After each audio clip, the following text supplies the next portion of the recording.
Good evening, everybody. Welcome to Beyond the Gatekeepers. I am Bishop-Elect Vanessa M, and I'm your host and moderator for this evening.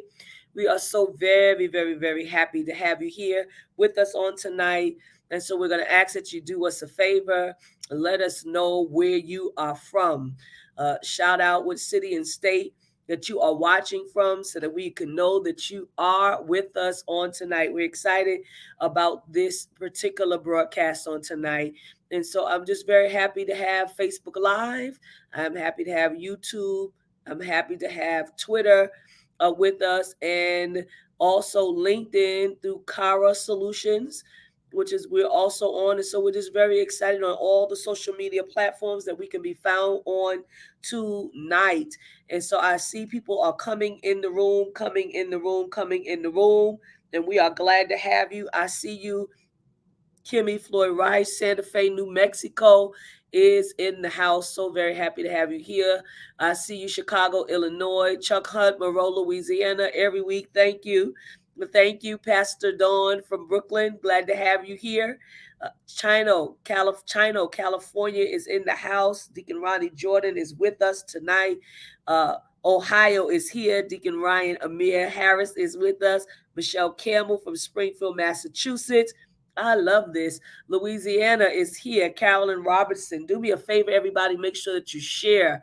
Make sure that you share the Facebook pages. We are on Bishop Yvette Flunder's Facebook page. We are also on Beyond the Gatekeepers page. You can share the YouTube page, which is Beyond the Gatekeepers. If you don't want to be up here with us, you can share Twitter. We are on Twitter, on the Beyond the Gatekeepers page. So we want you to get in here and join us for this great conversation. Hartford, Connecticut is in the house. We're so glad that you're here tonight. Dallas, Texas is here. Welcome. Atlanta, Georgia, welcome. Falling Waters, West Virginia is here with us on tonight. We are so happy to see you. MIT Joanne Ludy is with us. And so we want to make sure that more people are gathering to get into the room on tonight. We have a wonderful conversation that is in store about a wonderful film, and we'll tell you a little bit more about it. I see you. Dr. Chuck Rhodes is with us tonight, Columbia, South Carolina. And let me just shout out everyone who gave me birthday greetings on this past Monday as I celebrated my 52nd birthday. I am so very happy to have shared with my birthday all of the salutations and all of the greetings and all of the cash apps and everything else that I received, birthday cards. You've been so wonderful and so kind, and you do not have to be nice. And so I want you to know that I am very appreciative of all of the wonderful birthday shout outs that I received. Even up to now, I told people I'm celebrating. Somebody said, "What about to the end of the month?" Well, I'm celebrating until I can't celebrate no more. After a while, I'm 52, so I get tired and I need naps. Amen. And so I'm so glad to see you all on tonight. And so we're still asking for people to gather. I see you, Marlene McLaurin. Thank you, a faithful attendee to Beyond the Gatekeepers. Baltimore is in the house, and we're so very glad to have Baltimore here with us. Kylene, Texas is here. So we have people that come on this show. You all know it for yourself, from all over the country and really all over the world that join in. And when they cannot catch us on Wednesday nights, they watch the retakes of it on whatever social media platform they can, and they comment and they ask questions. And so it's a beautiful thing, and we're excited. I see you, Miko Mo, also another person who was very dedicated to us, McDonough, Georgia. And yes, this is your birthday month. Happy 50th birthday coming to you. Bishop-Elect Sonia Williams, also faithful with us every week. ATL is in the house. Always happy. ATL in Brooklyn is always somewhere. Amen. We're so glad about it. I'm going to go on and bring in our guest. Tonight we have Yoruba Richen. She's an award-winning documentary filmmaker, and she has, I believe, landed on something so powerful with this new documentary she has, and it is called The Rebellious Life of Mrs. Rosa Parks. And so we want to introduce Yoruba. Many of you already know her from previous films that she has made, and so we want her to come and greet our audience on tonight. Hello there. Hello there. She says hello, everybody. Make sure you shout her out. Great to be here. I'm here from Brooklyn, so when Brooklyn's in the house, see, always happy. Yep. It's so good to have Brooklyn always in the house. You can't go nowhere in Brooklyn is not there. Okay? I just want you to know, I don't care what state you're from. Somebody going to say Brooklyn. So it's so good. And yes, this is the new documentary. Okay, so many of you asked, I posted it up, but maybe you didn't see it. I'm not sure, but you can see this film tonight, tomorrow, whatever. It's on Peacock. It's streaming on Peacock. We want you to watch it. We want you to support, and we're going to talk more about that. Let me bring in Bishop Flunder. And tonight we have Bishop Yvette Flunder. She's the presiding prelate of the Fellowship of Affirming Ministries and also the senior pastor of City of Refuge United Church of Christ in Oakland, California for 31 years. Bishop Flunder, will you come and greet our social media platforms and also frame the conversation for tonight? So good evening, family from all over the country and world. What an incredible opportunity we have tonight to have a conversation, to set a few things right. I think it is incredibly important, extremely important for us to have what is a cogent conversation about one of the most powerful matriarchs of the civil rights movement, Mother Rosa Parks. And I have to also say that we will have an opportunity to look much more deeply into her contribution, what it cost her from the time of her yes until the time that she passed away. There were there was a price to pay for what it was that she did, what she believed, how she leaned into what she believed, and the way in which, at so many times and in so many ways, there were attempts to somehow diminish what her role was, what it was that she did. It was much more than sitting down on the bus because she was tired. Much more. She was tired of a whole lot, not just from being a working woman, but she was tired of a whole lot. And I pray that as we have this conversation tonight, that we will equally get real tired of a number of things that we think in somehow or some way will not affect us directly. It is time for us to get sick and tired of being sick and tired. And I want to say to our incredible filmmaker who has this gift, the beautiful thing about the divine, there's a passage of scripture that says that some plant and some water, but God gives the increase. And essentially, there are some incredibly gifted people who do work that we are not knowledgeable of, because we're much more knowledgeable of the front people and not the people who plant. But I have to say that we have an incredible, powerful, gifted sister with us tonight that has given all of her graces and ability to making sure that Mother's story is told right. We honor you, sister, and we're so grateful, Yoruba, for your being with us and for being willing to share with us. We're going to talk tonight. So I encourage you, if you need to call your friends, tell everybody, stop what you're doing. We're going to get the real Rosa Parks story tonight. We encourage you to come and join us here at the Gatekeepers. Thank you so much, Bishop Flunder.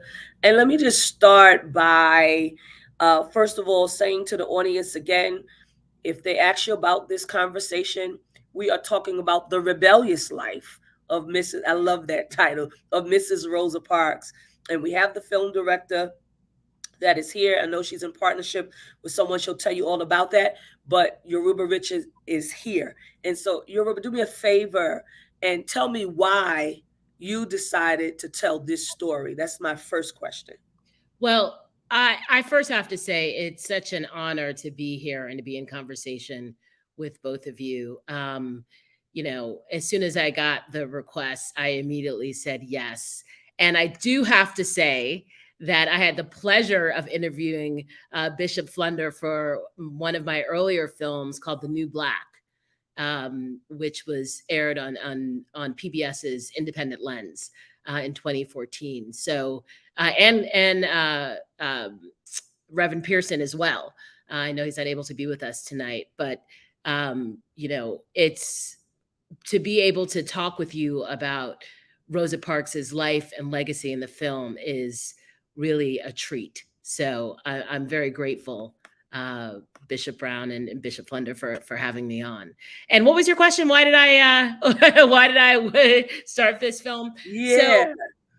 So I actually, the film came to me, or the film idea came to me, because my co-director, Joanna Hamilton, was friends or knew about the book of Jean Theo Harris, The Rebellious Life of Mrs. Rosa Parks. And she connected with her after a Twitter feed that Jean did on Mrs. Parks' birthday. And the Twitter feed was a feed that said all the things about Rosa Parks that we didn't know, just, via Twitter. And Joanna looked at this and was like, oh my gosh, there's all these things about Rosa Parks that we did not know. And she contacted Jean and asked if there had ever been a documentary, a full-length documentary about Rosa Parks, a name we all know, but whose story we did not know. And Jean said that there hadn't been. And so that immediately sparked the interest of Joanna, and she read the book. And the book was, very acclaimed. It won an NAACP Image Award. and read the book and was, astonished about the breadth of Mrs. Parks, of Mother Parks's work, her activism, both before and after the boycott.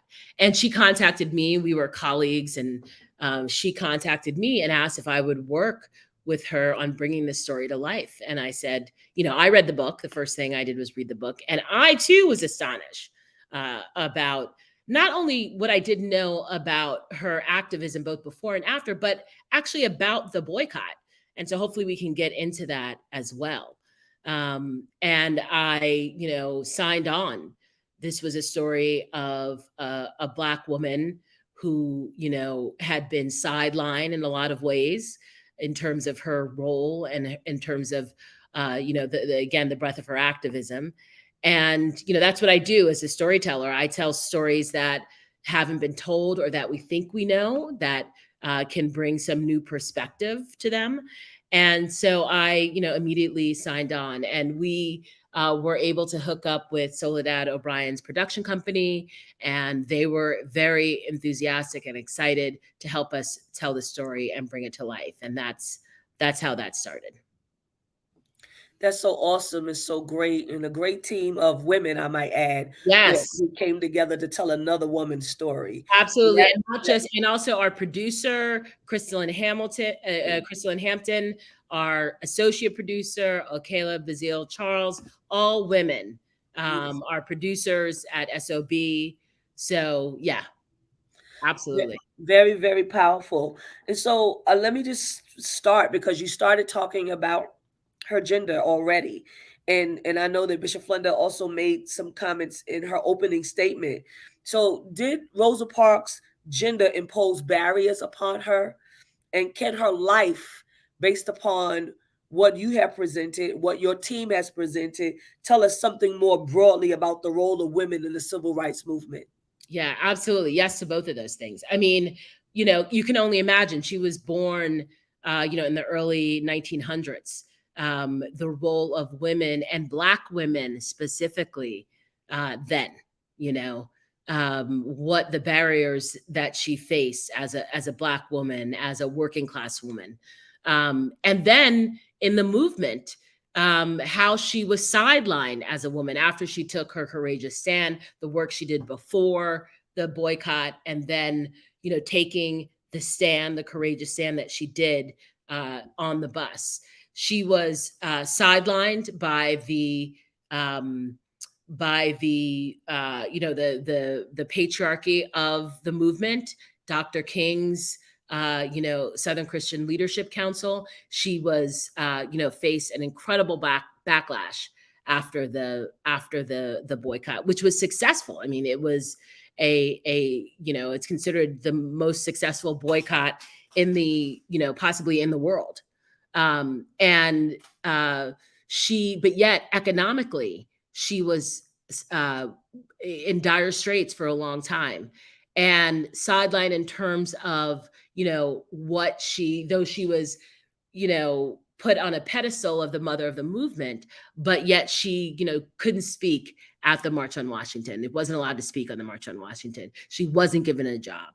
So yes, because she was a woman, she faced all of the hardships of being a woman that, that was both from society, mainstream society, white society, and from our own community.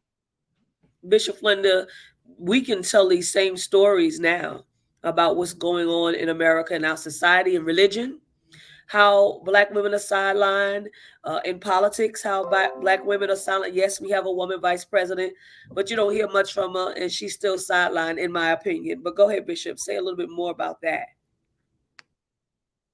There's something to be said about what happens when broken people break people. And it's something that we don't talk a lot about, but I think it is important to lift that up, that there are times when we who have huge concern about the way in which some segment of our lives and our population, our community have been marginalized. And then when the marginalized marginalize. It is a painful thing to watch, but I have seen it happen again and again and again. I've seen what happens, yes, between people who are a dominant race in this country, but then even among us, I have seen what happens sometimes between the power structures of men over women, between the power structures of straight people over gay people, then the power structures of the rich and famous, and how people were one way before they got rich and they've become something else now that they feel like that they have arrived. I have watched people who have or feel that they have a handle on all things religious, all things God, and then oftentimes use that power and influence to diminish other people in powerful and embarrassing ways. And it's painful, but I know that hurt people, that broken people break people, that it can happen and does happen. And there are people who enable those realities, that feel that if we don't do it that way, we cannot succeed.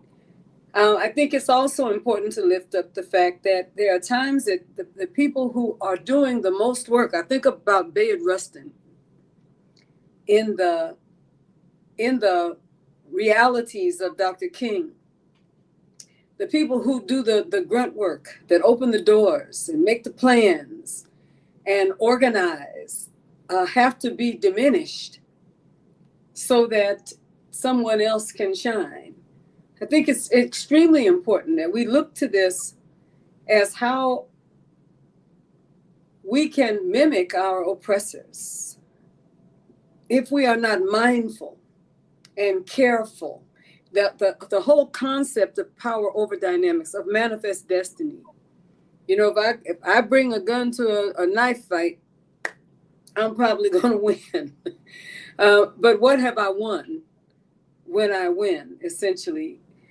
There's a real need for people who are in the work of justice to remember that we must be just simultaneously with working for justice. We must do justice. What does the Lord require? The scripture says, but that you would do justice, that you will walk humbly before God. It is an important lesson. And this is an important teaching film to tell us what to do, but it also will inform what not to do, what we should not do. Absolutely. And be cautious that we not do it. Yes, good. Absolutely. Yeah.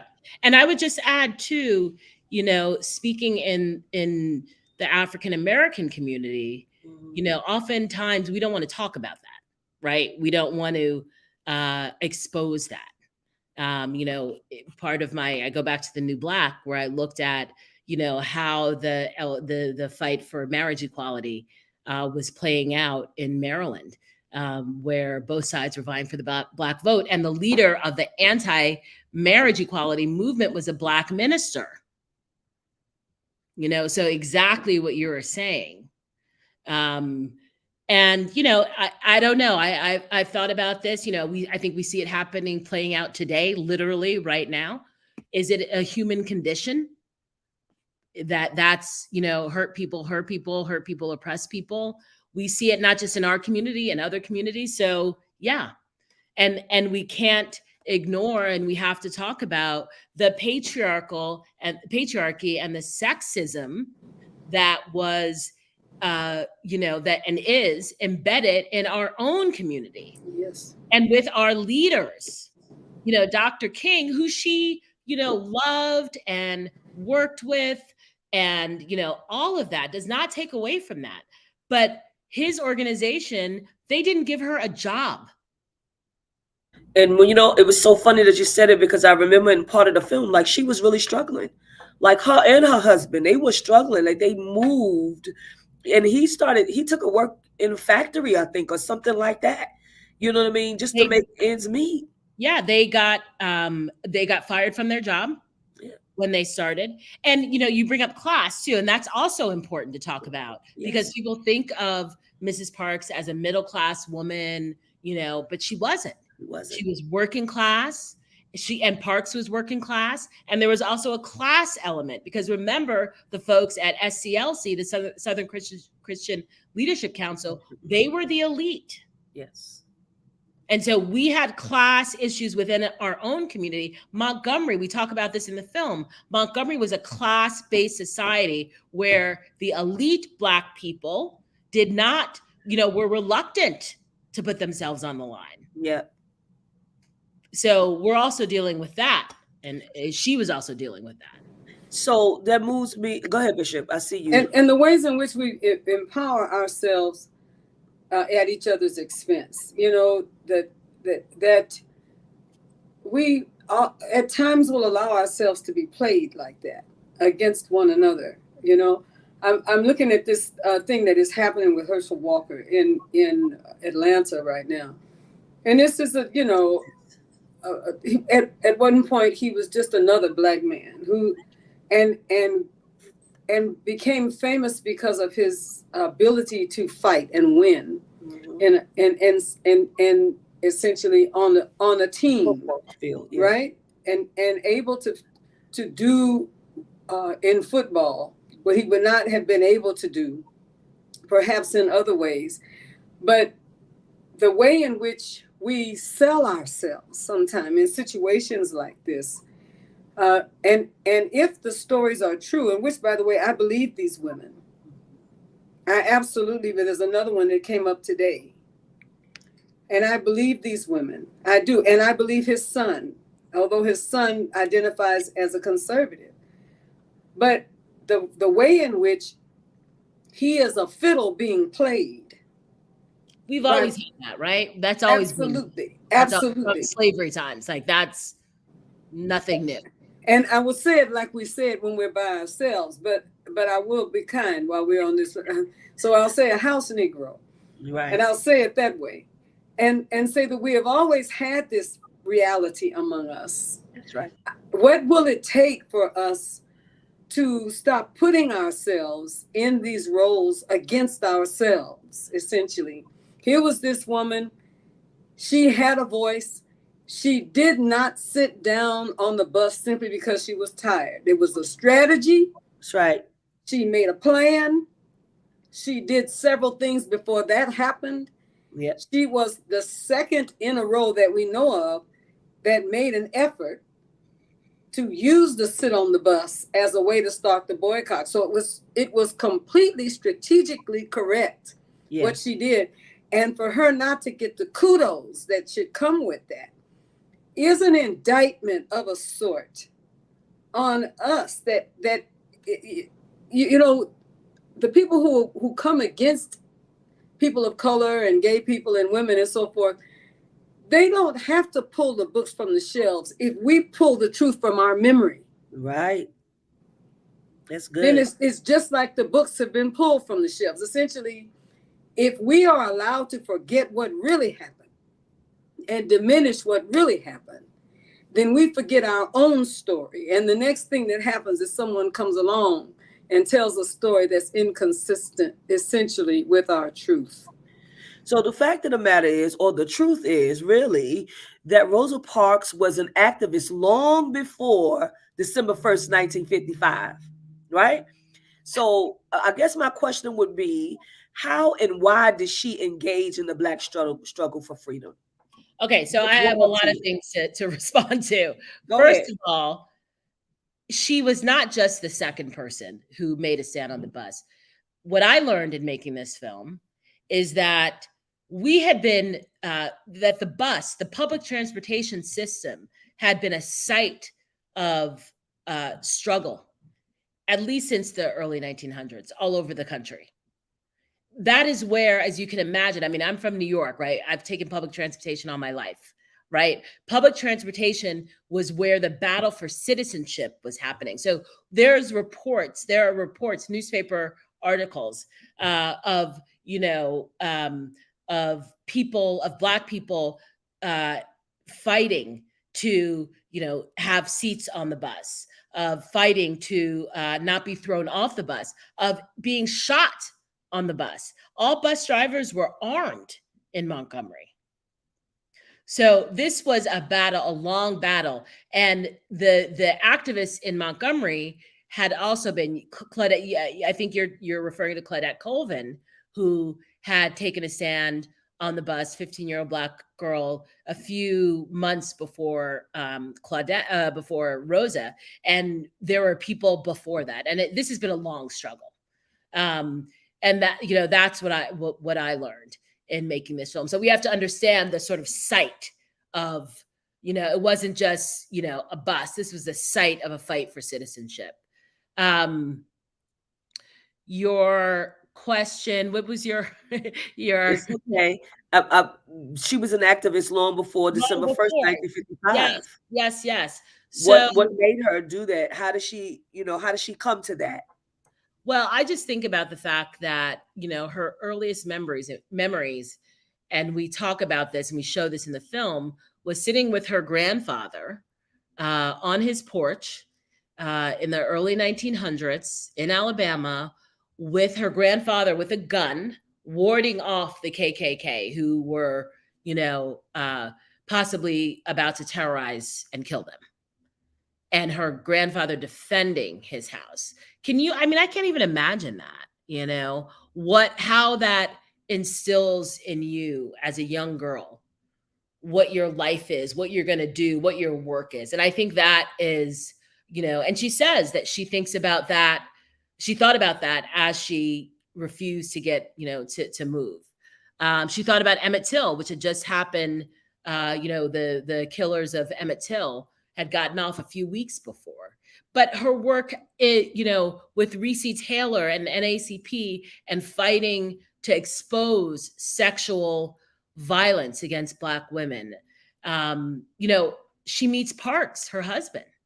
And she says he was the first real activist that she ever met, because he was in a community of activists fighting what was happening with the Scottsboro Boys, which was a huge, that's why I call it the Black freedom struggle. I don't call it the civil rights movement, because the civil rights movement, reduces it to like the 1960s. This fight for our freedom and for our rights had been happening since we were brought here as slaves. And in the 1930s and 40s and 20s was a real time of activism. And the Scottsboro Boys was a pivotal moment where white communists and Black activists were working in concert to free these boys who had been railroaded, for this rape of these women. And it went on for many years. So that's where and they were risking their lives. That's the other thing, right? They were risking their lives in the 1930s in the South to fight for these boys. She talks about going to these meetings with, that were these meetings that they were organizing around the Scottsboro Boys, and there were guns on the table. Because it was, they were risking their lives. That's the other part that I think gets sanitized in our telling, not just of Rosa, but of our freedom fighters. The risk, the attempts on their lives, and the risk that they took. And, they don't want to talk about that, because then we have to talk about real white terrorism. Yeah. Which is a reality even right now. That's right. Right. So seeing it now in real heavy forms. Absolutely. So it's always been, again, nothing new. Nothing new. Reality. Nothing new. The attack on the nation's capital. You can call it whatever you want, but it certainly was white terrorism. Insurrections. I'm working on another film. That's right. Another insurrection that happened in Wilmington, North Carolina in 1898. That's and it was right. a successful coup. Yes. So this is nothing new. This is nothing new. So Rosa Parks moved to Detroit. I'm just trying to remember from the movie. Soon after the bus boycott, she lived there longer than she lived in Alabama. And so I guess in my mind, I'm saying, what might her life reveal about the Black freedom struggle beyond the South? Yeah. Right. Good question. Yeah. I mean, so she was, after the bus boycott, as I mentioned, the backlash was intense. You know, she couldn't get a job. Her husband couldn't get a job. And there were threats. There were threats from the white, even though it was, you know, it was successful. They won. It went on for a little more than a year, and they won, considered the most successful boycott, you know, possibly in the world. And she faced backlash from the white community and also from the Black community. It was, you know, the Black community, they, you know, many did not want to, she was a troublemaker. They didn't want to deal with her. You know, Lonnie, we have her nephew in the film, Lonnie McCauley, said, you know, she faced it from all sides. And so she had family in Detroit. Her brother had gone there a few years before. And her niece talks about the night they got the call from her, you know, and like, you got to get out of here. Like, I got to get out of here. And they said, come to Detroit. It was in 1957. And we have family that'll take care of you. You'll be safe. Like, we got to get you out. And so she did. And she comes to Detroit, and, you know, she calls it the Northern Promised Land. That wasn't. Because as we know, the fight for the Black freedom struggle was not just in the South. And she was in Detroit through, you know, for the rest of her life, through the 60s and 70s, all of the issues that were happening in Detroit. Police violence, the uprising, education, housing. In some ways, Detroit is kind of the, like, you know, embodies all of what was going on in these Black communities in the North. And she was there, you know, for all of those fights, and you know, worked for John Conyers, and that, you know, became her first paid political job, and, you know, worked on all those issues. Detroit was up south. That's what I call it. Yeah. Just people just came up because of jobs. It was the jobs, the opportunity to be in the industry. At the factory, Ford was there, and General Motors, I believe, the jobs. Was there. That's exactly so with jobs, my family lived in Michigan, so I know that they came from South Carolina, my uncle, to work. So that's where they could find work at, particularly Black people. Right? Absolutely. And the uprising, you know, was at that point the biggest uprising, racial uprising in the country. Yeah.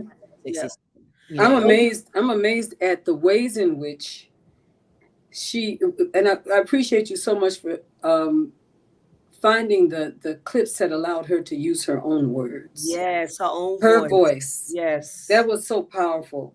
And the ways in which she had a calmness. It was like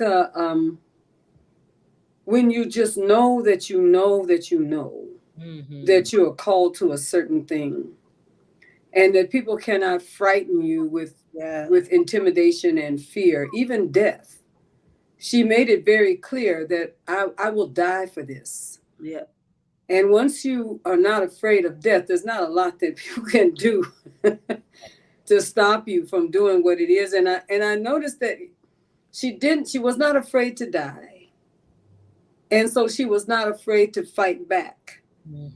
And no matter where those realities existed for her, whether they were in her community or outside of her community, because she named what was happening with NAACP.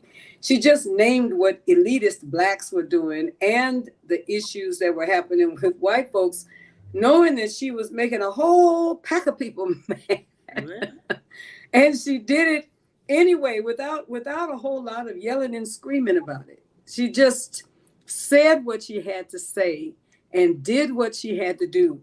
If we don't take anything else from her example, I think it is incredibly important for us to say what we need to say and do what we need to do to make change happen without feeling intimidated about whether we are liked or not after it is over. I am amazed at the ways in which people struggle with needing to be liked. And I would say to everybody who is listening to us that the lesson that this teaches us is that when you stand for truth and righteousness and justice, there are lots of people that will not like you. And some of them have the same blood that you have. Some of them belong to the same churches. Some of them belong to the same organizations. They work right next to you at work. But the example for us is that we're going to have to see justice run down like water and righteousness like a mighty stream without worrying about whether or not everybody is going to speak well of us. Yeah. You almost know that you're not doing enough if everybody is speaking well of you, right? Absolutely. Absolutely. And, everybody said, all of the interviewees said that there was this strength, this quiet strength to her. I mean, that was also just her personality. She wasn't out in front. I mean, I think it was a combination of her personality and also, being a woman at the time. It wasn't about ego. It wasn't about, getting out in front. It was who she was, really fundamentally. And that also, went, I think, in some ways to, her not getting her due. It was, she wasn't asked about the other, anything but the bus boycott. Should we say in the film, like, I was never tired. They just assume that. I never said I had tired feet, but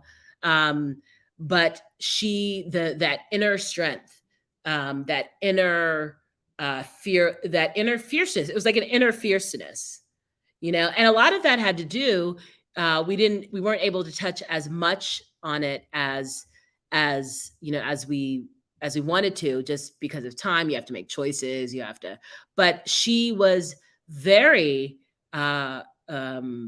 very involved in the AME church. She was very, Lonnie says she, had a higher purpose. She was moved by purpose, and I think that is exactly what you're talking about, an understanding of the higher purpose. And so I think when you have that, you're not afraid. Yeah. There's a song that we sing that says, "What shall we say to these things? Yes. If God be for us, who can be against us?" That's that confidence. I believe that she had a divine assignment. Yeah. And here we are circling back around, because the same people that were afraid then of the equality of Black people, equality of women, and now equality of the same gender loving community in the true sense of the word, are trying to do the same thing again. It's cyclical, isn't it? It comes right back around saying, well, maybe if we can come up with a new plan, we can use religion again and fear again, angst, trepidation, and see if we can, and the polls, because it's interesting that when to the point that you made at the end, that when her statue was erected, yes, it was at the same time that our hard-won voting rights bill was being destroyed. Yes, at the same time. It's cyclical how it happens, and I keep wondering to myself, so when do we get to that point and place where this kind of drama doesn't just keep coming back around? Now, I can't speak to when do the oppressors stop oppressing us. Right. But it seems that we should be able to speak to when do we all become Rosa Parks-ish, for lack of a better way to say it. What happens if we all find that fire? Then perhaps the cyclical, the anticipated cyclical events that will try to come back around. She was doing this the year I was born. I was born in July of 1955. So this is the year that, and now I'm a good and senior. If you're, I'm showing up a senior. All right. And here we are. And we are having some of the same dynamics where people are still being oppressive because they want to be superior. And then we still have the parlor Negroes. I'm so sorry. Please forgive me, everybody. Don't be upset. But the ones who think that they're above the fight and they don't have to worry about that. And they'll always be wealthy, even though one of them is out of the tennis shoe business today. Mm-hmm. But the whole concept, and I think you understand what I'm saying, the concept is cyclical. It happens again. What would you say, sister? What should we say? Oh my gosh. I mean, into this. Well, first off, I want to say that Rosa Parks spoke out against Clarence Thomas's nomination at the time and said that it would be moving backwards.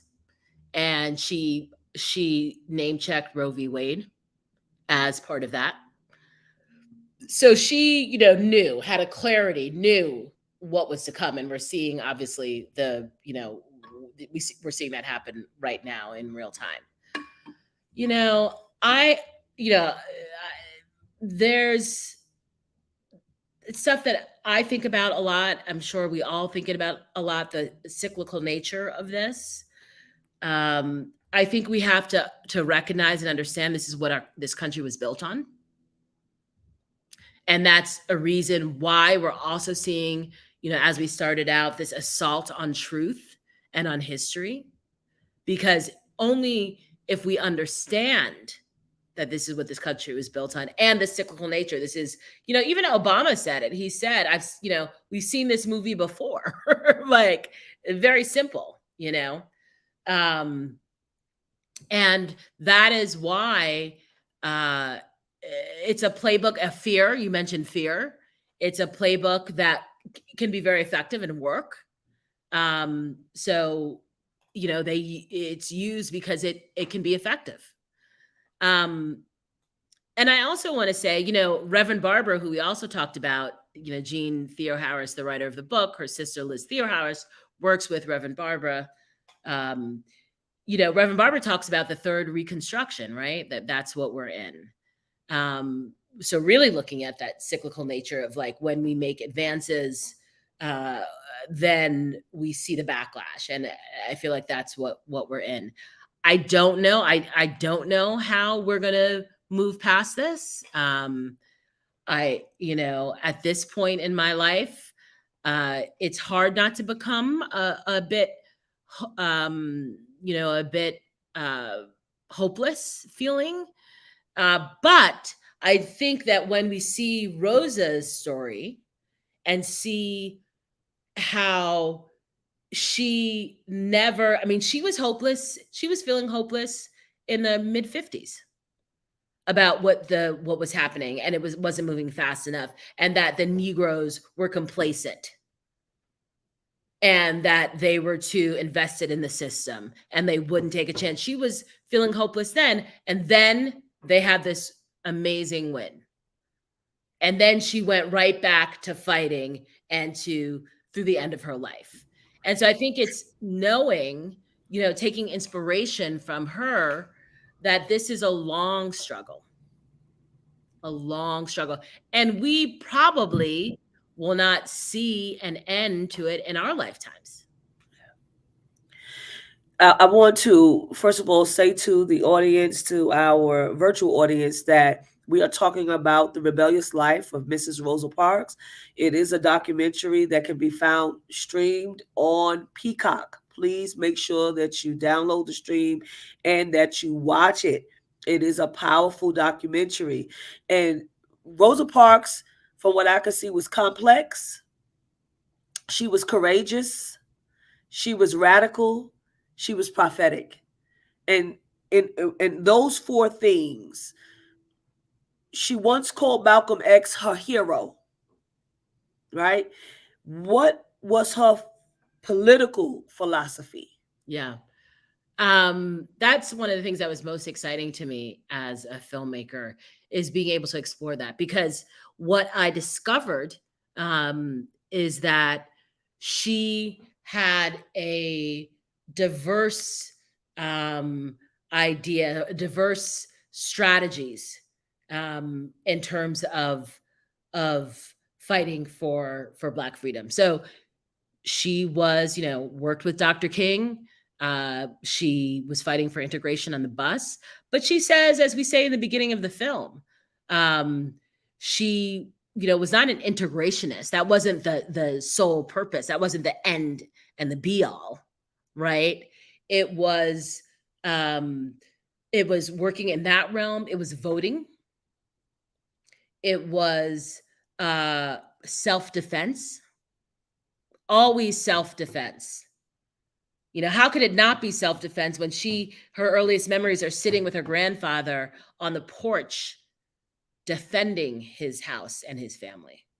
So that was all through her life. That's why she said her grandfather said she shouldn't tolerate bad treatment from anybody. Exactly. So she learned that as a kid. That's right. And you defend yourself, and that was part of the reason why she, admired Malcolm X and the RNA, the Republic of New Africa, which we show in the film, which was a self-defense Black militant organization that was fighting for reparations. And this question about what will we live for has to be essentially brought in some conversation with what would we die for. And I don't know that we can really live for anything if we're not willing to die for something. As though that is the thing that you must avoid under all circumstances. And it's amazing to me because we send numerous people to war over and over again in this country. Some of them, truly, I think this often about the Vietnam conflict, just where gazillions, thousands of people died for what I think till yet was genuinely nothing. Not because I don't appreciate them for their service. Right. But because it was one of those wars where you say to yourself, now, why exactly did we have to do that? And why were so many people not only killed, but subjected to chemical warfare and suffering till yet in some cases? But at the same time that we come up with these things that are to die for in the nation, we have a lot of us that are so terrified that we have a real hard time standing in the face of constant threats, as though we cannot push back and say that we're just not going to have this. And I have said this about what is happening with women's right to choose. If women absolutely flat out decide that this is not going to happen, we are not going to permit this to happen, that's it. That brings an end to the whole conversation, where a bunch of in many cases, men are making decisions about what a woman must do and must not do with her body. So this business of overcoming being afraid, and her, to your point, her seeing something in what was happening with Malcolm X. There has to be a balance between Martin King and Malcolm X. But wasn't there always? My understanding is that there always was, right? That was also part of the mythology that was given, sort of, post the 60s. Yes. It was never Malcolm versus Martin. It was always Malcolm and Martin. It was for me. Yeah, and I remember learning that from my mom, who was a New Yorker, grew up in New York. And it's like, well, we understood, Malcolm and what he was saying because we were here in the North. But of course, we also supported Dr. King. Right. What he was doing, primarily in the South. It wasn't an either or, it was a both and. Either or. It never has been. And I just want to say one thing too about self-defense as well, because that is also considered, self-defense versus,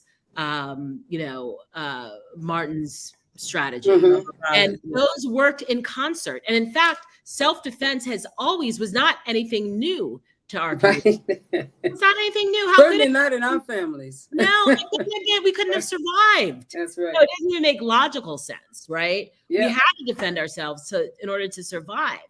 And some of the and when Dr. King was, I've done other projects, other films that show when Dr. King was making, at those places, in very dangerous places in Mississippi and other places, and espoused a nonviolent approach, he had Black people who were his security defending him. Yep, at the same time. In order to be nonviolent. Yeah, I hear you. Yeah. And I think we need to find that balance again. We need to find that, and because I think we have too many comfortable people, frankly. And now that so much God has been brought into it, I think that some of our people are afraid to push back because they're just not certain whether or not they're pushing back against what we have been colonized with as it relates to a form of Christianity in particular. Yes. That makes us defeat ourselves. Yes. That's another day that we need to talk about that. But it has been the panacea, the thing that can calm us down and in some ways dumb us down and make us think that we cannot fight. That's right. For our own rights. We have to be passive in the name of God while somebody is beating us over the head with a bludgeon. That's right. So, another day. Which is how we can get into religion. It's another day too, and say that a wife need to stay with her husband after he beaten her up. That's right. Right? How about that? You get that from religion. It's your pastor telling you to stay with this man, or even with the woman who knocked you upside your head and you got bloody eyes and you're wearing shades and you got makeup covering everything because the saints can't know. And the pastor's telling you it's gonna be all right. Right. That's still happening in our churches right now today. Just like slaves obey your masters, right? That's out of the Bible. Yes. Yeah. We have an understanding of the divine. That's what she had. What does God require? But that you do justice and love mercy and walk humbly. And that was the radical part of her. Yes. That is the piece that needs to be lifted up. Get some radical, y'all. Everybody get some radical. If you don't get radical. She was radical. She wasn't passive. Yes. Like you said, she wasn't tired. Right. She was tired of what was going on, but her feet wasn't tired. No, ma'am. She was strategic. There was another part of the Christian teaching that was much more radical, which she also was a supporter of. We talk about in the film, the Church of the Black Madonna. Yes. Right. Yes. I remember. Yes. A militant Black church in Detroit that was an activist church. Yes. And she was also, went to those, Reverend Klieg went to those meetings and those gatherings. And every church ought to be an activist church. Yes. I hope you all heard us tonight. Yes. Every church that's not an activist church, struggle to become an activist. Put your hand on it. Not just your prayers, but also put your hand in the struggle. Get involved in the struggle for justice. This is the time. I think it's important, Bishop, that we said there's an election that's coming up. And this is a very important election in Georgia. Incredibly important. It's incredibly. It's also Governor Kemp against Stacey Abrams. It's true. Right? It's true. So we have to now get our hands dirty. Yep, get in there. That's right. We have to get in there. That's right. And we have to fight. That's right. And I believe that the radicalness about Rosa Parks was, amidst everything, and even the way that she was treated and mistreated. Yes. At the end of the day, she still kept fighting. Yes. She never stopped talking and speaking out and speaking up at every turn. She was there to do that. And so she used her voice, and that should be recognized as well. I want to say, if you have questions, make sure you put question first so that we can address your question. If you have a question tonight, I think that's going to be very important. Make sure you put the word question, type it first so it can be easily seen. Yes, I see people saying, "Put your head in the struggle." That's right. Yes. Help us to have such tenacity. Yes, she pushed her way through it. This is a film because honestly, I always saw her as a passive person. Mm-hmm. Right? This film really opened up my eyes and enlightened me to who she was, to what the real struggle was, to what she really had to go through as a Black woman Yes. in Alabama, and the misogyny that she had to put up with, and the patriarchy, and the sexism, and the classism, and everything that she had to go through. I was able to see her in a new light. I've always had respect, but she's lifted up now. She's in a Yes. different space in my life about, who she is and what she had to do, and she's left a legacy for us, right? Such an important statement. Yes. Absolutely. I mean, the response that we're getting to the film too shows that, Mm-hmm. people have been hungry for this story. People are excited for this story. That's the other part of the backlash, right? The backlash is happening because people want to know the true history. Yes. And, I have to say, part of this film, we have a really big education campaign for the film, which we're really excited about, getting this film, getting the history, the true history in curriculum. We have Jean has a YA book that schools can request that we're sending for free. Good. And it's really robust. And as I said, actually a previous interview I had earlier today, this is the time for this film to be out Right now. Excellent. I believe all films, my experience has been that all films have their time when they come out, and the context, because I, generally do social issue films. Yeah. So this is, such an important moment for her story to be out there. Important. We have two questions from our audience. One is, why are we just hearing about her struggles now? Well, as I said, we were all shocked that there hadn't been a documentary about a full-length documentary about her life and her work. But Jean's book came out in 2014, and that was the first full-length book about her. Mm-hmm. So, I mean, you do the math, like, that's a good question. Why had no one picked this up before? Why had no one, put serious study into looking at her work and her activism? Yes. That's a good question. And I think it has to do with, the fact of how Black women were marginalized in our freedom struggle. And there's something to be said about the fact that we all of us in some ways leave things up to someone else, or leave things up to God. That's very typical. Well, we'll just see what is the will of God, And I believe that the divine is leaving things up to us.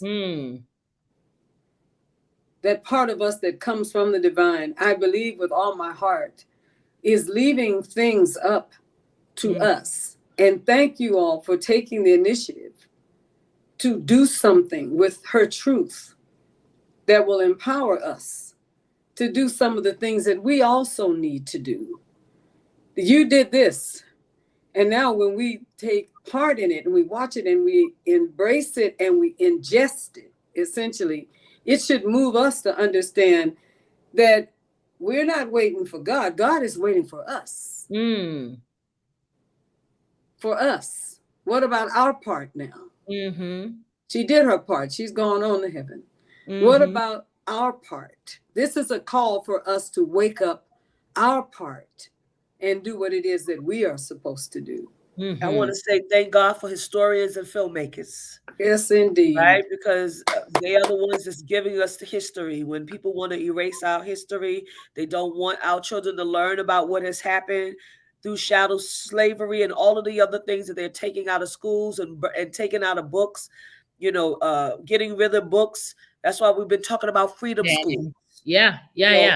Going back to some of the Black Panther ways, you know what I mean? Summer freedom schools, and however we need to do it so that our children can know their history, because it is a part of who Yeah. they are. It is a part of their ancestry. It's a part of their DNA. They need to know who they are and where they came from. And I would also say that, white people want to know this too. Yeah. And I think that is actually what is sparking this backlash, that white people are hungry for this. They're hungry to understand that, because it's all of our history.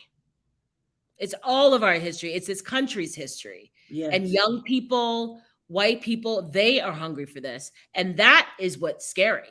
Yeah. To the people who are trying to ban it. This is the last question. Go ahead, Bishop. No, I agree. Go right ahead. Yeah, this is the last question, and then what I'm going to do is I'm going to ask that you both make final statements as it relates to what you want people to know about this film, whatever it is that you want to say. Oh, I'm sorry. It's okay. It's here it is. How did she foreshadow? Talking about Mrs. Rosa Parks. How did she foreshadow womanism?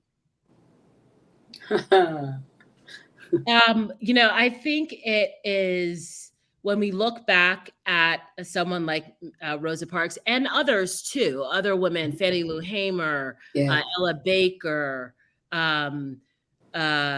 these were Black women who were embodied all these different parts of this of the struggle against racism, the struggle against for freedom, but also as a woman.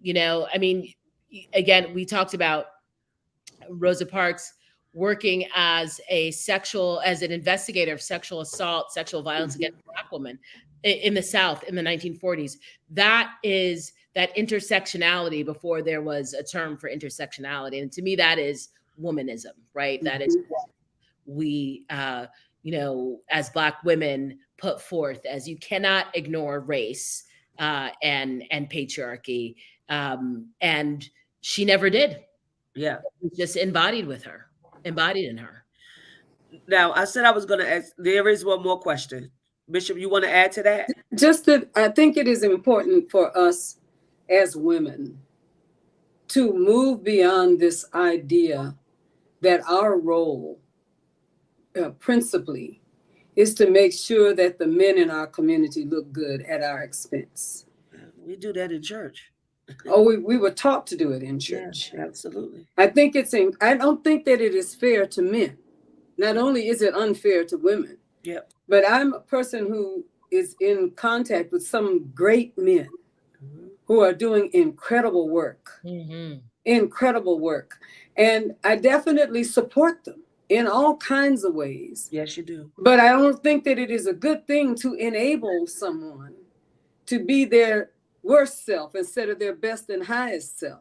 I don't think that is a way to distribute love, confidence, security, community, none of that. Yeah. But it is something that we have done. I love the way she talked about the kind of man that she wanted and the kind that she didn't want, if you understand what I'm saying. Yes. And I think she cared for him till he died. So she had incredible respect and love for him. That's but she would not enable him to be less than his highest self. Yes.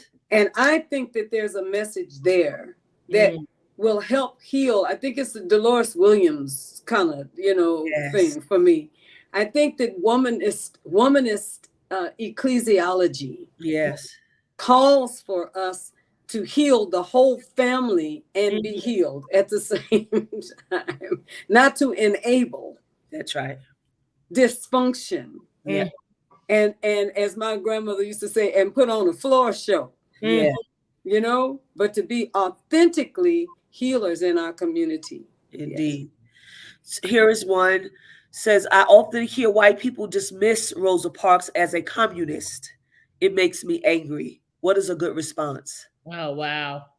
Yeah, that's interesting because that was one of the, obviously when you're making a film, that you can't include everything, right? It's just the nature of it.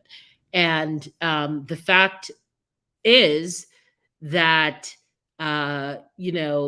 during the during the fight for the Scottsboro Boys, Black people worked with communists. I mean, in all through the 30s and the 40s, I mean, all through, our struggle, we worked with communists, and we shouldn't disavow that. I mean, that's part of it. It's also reframing, like, why is it this demonization of communists? I mean, that's a whole, other thing.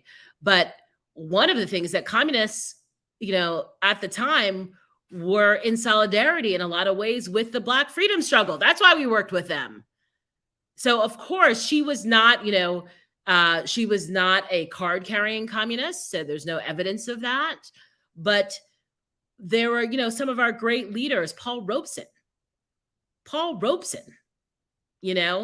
was a communist and worked with the Communist Party.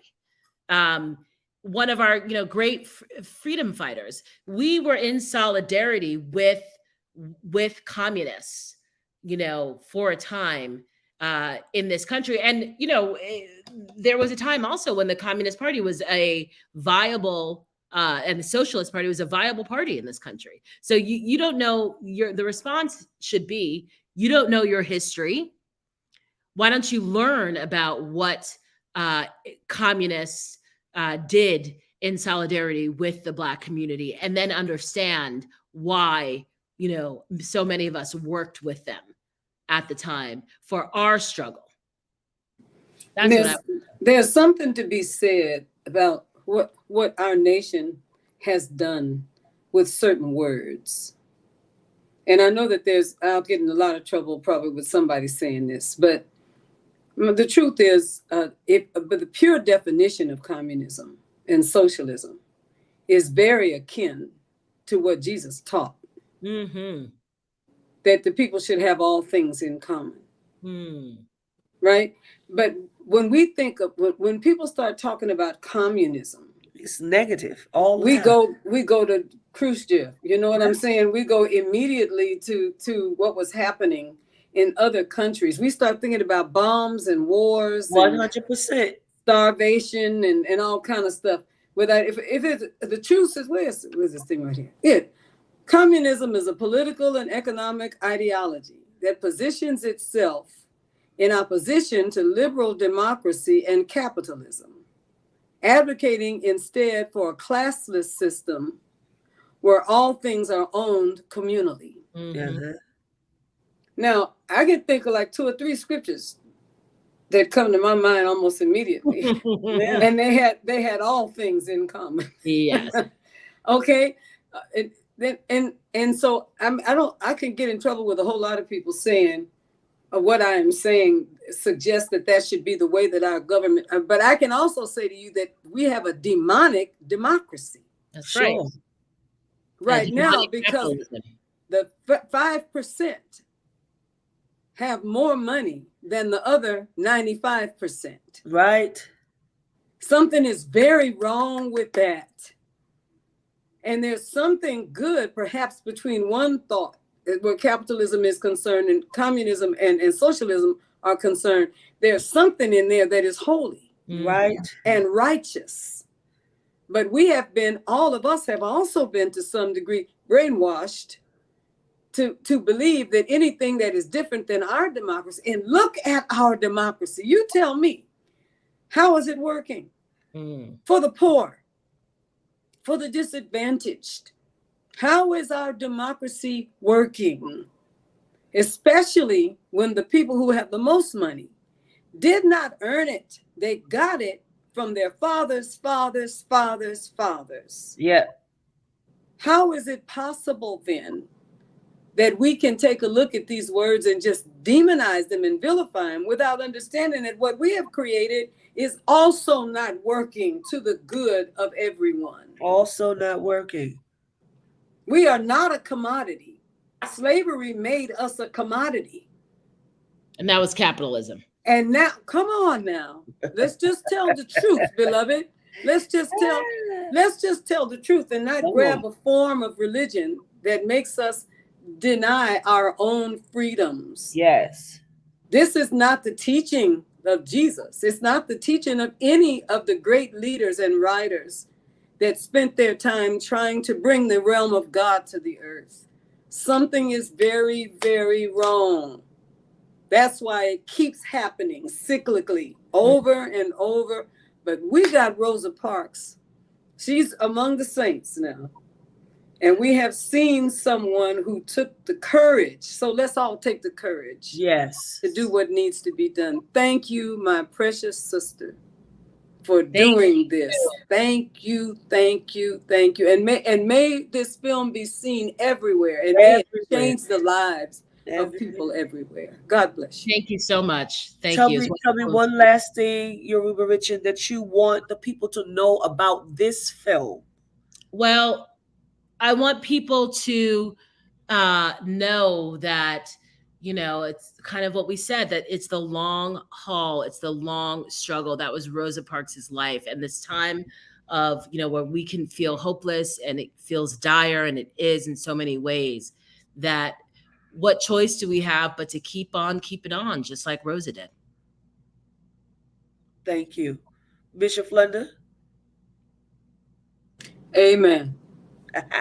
Listen, people, family, this is a film that you want to watch.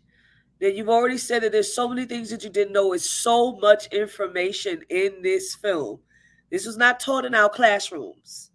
This was not taught in our schools. Well, this is something that we need to see. We need to experience. I'll tell you that it drew me in, and it lifted me up to a different place, and just a place that Rosa has in my heart and my mind. And I say, you know, her memory is eternal, and God bless her memory. And let's do what Bishop Flunder said do. Let us radicalize ourselves. Let's get radical, and let's stand up, and let's, you know, hit the streets and do all of the things that we need to do. And if you can't hit the streets, you know, call your local senator, call your local government, you know, work at the polling station. There's so many things that you can do to keep this movement going, and make sure that it's not a monument, but that it is a movement.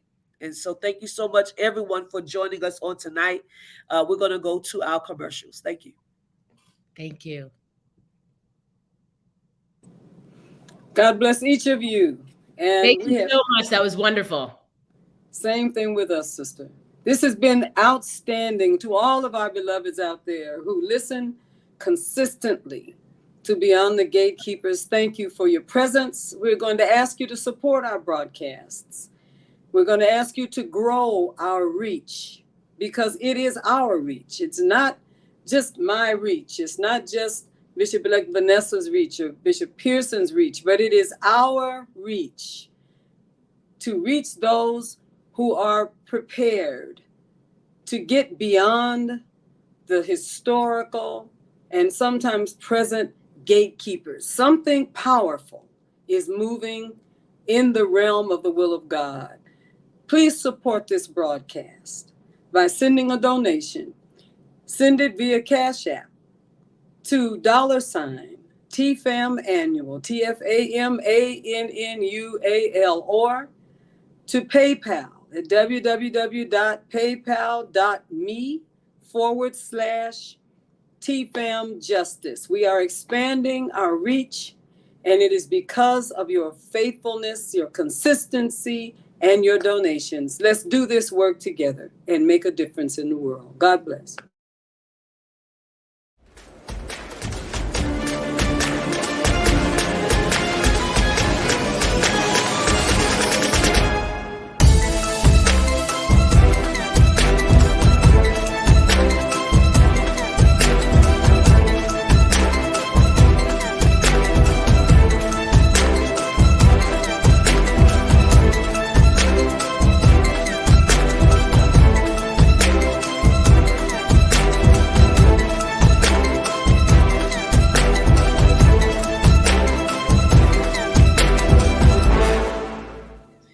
Thank you, Bullet in Flight Radio. If you want to listen to Beyond the Gatekeepers, you can go to Bullet in Flight Radio online, and you can hear us on a weekly basis. We want to thank author Courtney A. Brown, PhD. She's with us practically every week. She has a new book called Help, I've Fallen and I Can Get Up. This book is a life-changing journey through the life of Mephibosheth, and you'll find strength to recover, grace for your journey, and comfort right where you are. Copies are available for sale at www.beyondthewallsoutreach.org. That's www.beyondthewallsoutreach.org. Please support Black authors. And we have Rim Fellowship United Church of Christ, where the senior pastor is Bishop-Elect Sonia E. Williams, and she is inviting you to join them on Tuesday night for Bible study, Wednesday morning for prayer, children's church. And if you need more information about service, I know they start at 1 o'clock. All are welcome. You can go to their website at www.rimatl.org. That's www.rimatl.org. Thank you for your support. We have Antonio Mattier. He's our lifestyle realtor, and he said he'll donate to your church. Give to your church while accomplishing your goal of home ownership. Lifestyle Global Properties will donate 10% of the commission earned from your real estate transaction to your choice of COR or TFAM in your name when you utilize their brokerage to purchase or sell a property, residential or commercial, in California or Georgia. All right. And so you can check him out at www.antoniomattier.com, or you can send him an email at antonio@antoniomattier.com. Support Black businesses.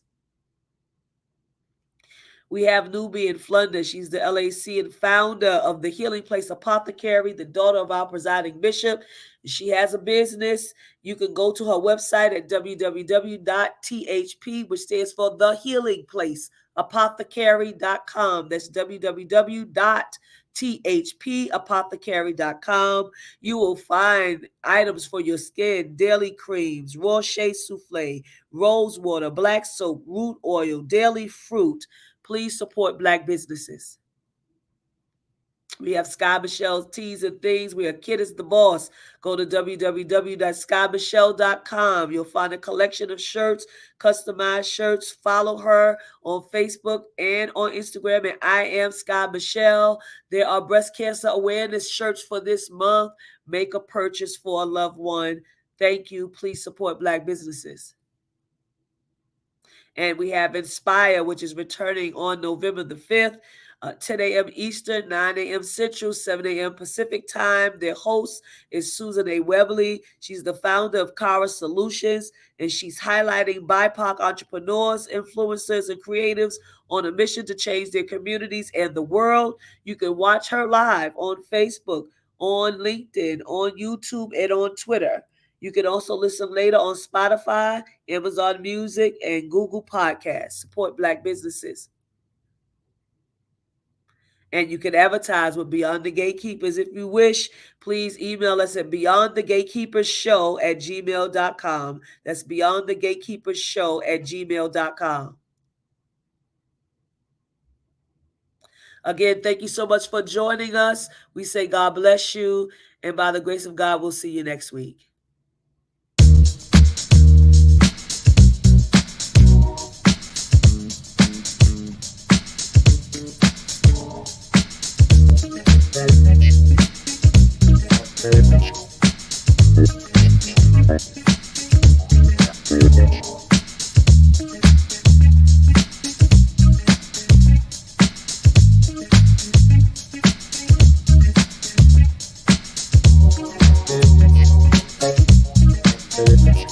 Okay.